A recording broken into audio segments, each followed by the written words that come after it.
Assalamualaikum warahmatullahi wabarakatuh. Halo, kembali lagi bersama saya Salsa. Jadi pada video kali ini saya akan membahas mengenai Angkatan Sastra Jepang dan Angkatan 45. Yang pertama itu ada sastra Angkatan Jepang. Pada zaman Jepang adalah suatu zaman di mana bangsa Indonesia selama 3,5 tahun dijajah. Selama dipimpin oleh pemerintahan Jepang, warga Indonesia diberikan janji-janji muluk yang menyenangkan. Tahun 1943, Jepang mengumpulkan para sastrawan Indonesia dan diberi nama Kuimin Bunka Shidaseko atau Pusat Kebudayaan. Karya sastra pada zaman Jepang diwarisi angkatan pujangga baru yang romantis dan idealis, tetapi karya tersebut bersifat realitas dan kritis. Perkembangan sastra pada zaman itu dapat disebut sastra peralihan dari alam romantis dan alam idealis menjadi alam realitas dan kritis. Pada zaman penjajahan Jepang, banyak jumlah orang yang menulis sajak dan cerpen. Demikian juga sandiwara, sedangkan roman kurang ditulis. Mungkin karena keadaan sosial dan keadaan perang menuntut supaya orang bekerja serba cepat dan singkat. Salah satu tokoh karya sastranya adalah sajak karya Rosihan Anwar yang berjudul Kisah di Waktu Pagi yang menceritakan tentang sikap tegas para pejuang pemuda Indonesia yang bersemangat untuk melawan penjajah dan mendapatkan kemenangan. Gaya bahasa yang digunakan dalam sajak ini bersifat simbolik. Gaya bahasa yang simbolik adalah gaya bahasa yang melukiskan sesuatu dengan menggunakan simbol atau lambang untuk menyatakan maksud.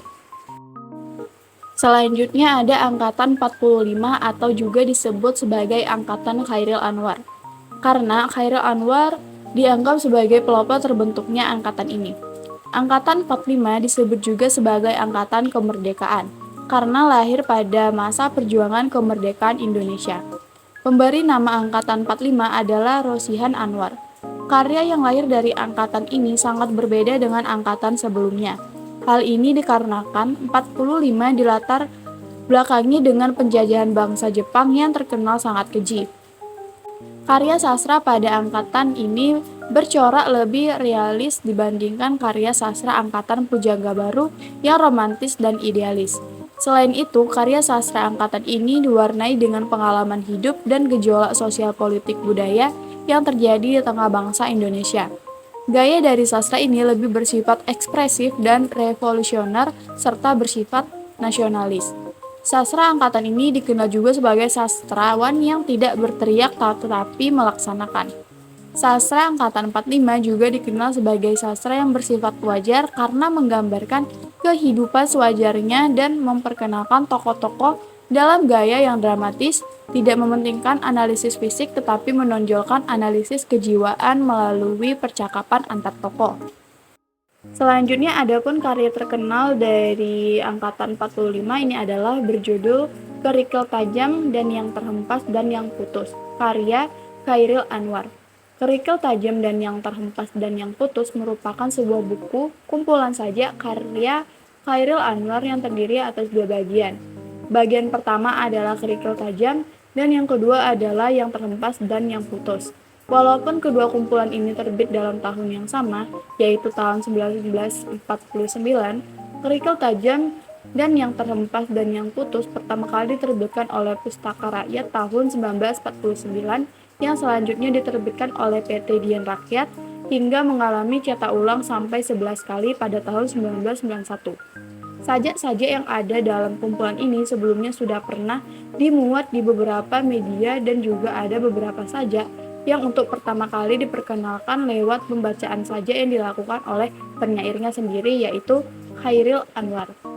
Sajak-sajak yang terdapat dalam buku ini seperti Kerawang Bekasi, Kepada Peminta Minta, Aku, Derai-derai Cemara, dan Di Ponorogo. Nah, selanjutnya mari kita bahas unsur intrinsik gaya bahasa pada buku karya Chairil Anwar yang berjudul Kerikil Tajam dan Yang Terhempas dan Yang Putus. Majas yang terkandung dalam karya Chairil Anwar yang pertama itu ada majas personifikasi. Majas personifikasi adalah majas yang melukiskan sesuatu benda dengan memberikan sifat manusia kepada benda mati sehingga benda mati itu seolah-olah hidup. Nah, berikut adalah contoh cuplikan dialog dari majas personifikasi. Kami sekarang mayat, berikan kami arti. Dalam sajak Kerawang Bekasi. Selanjutnya ada majas hiperbola, yaitu majas yang melebih-lebihkan makna. Nah, berikut adalah contoh cuplikan dialog dari majas hiperbola. Ini barisan tak bergenderang berpalu. Dalam saja di Ponorogo. Kata nanti darahku jadi beku. Dalam saja aku. Selanjutnya itu ada majas simbolik. Majas simbolik adalah majas yang melukiskan sesuatu dengan menggunakan simbol atau lambang yang untuk menyatakan maksud. Nah, berikut ada contoh cuplikan dialog. Aku ini binatang jalang. Saja aku. Cemara menderai sampai jauh. Dalam saja derai-derai cemara. Nah, sekian pembahasan saya pada video kali ini. Semoga video ini bermanfaat. Sampai jumpa di video selanjutnya. Bye-bye.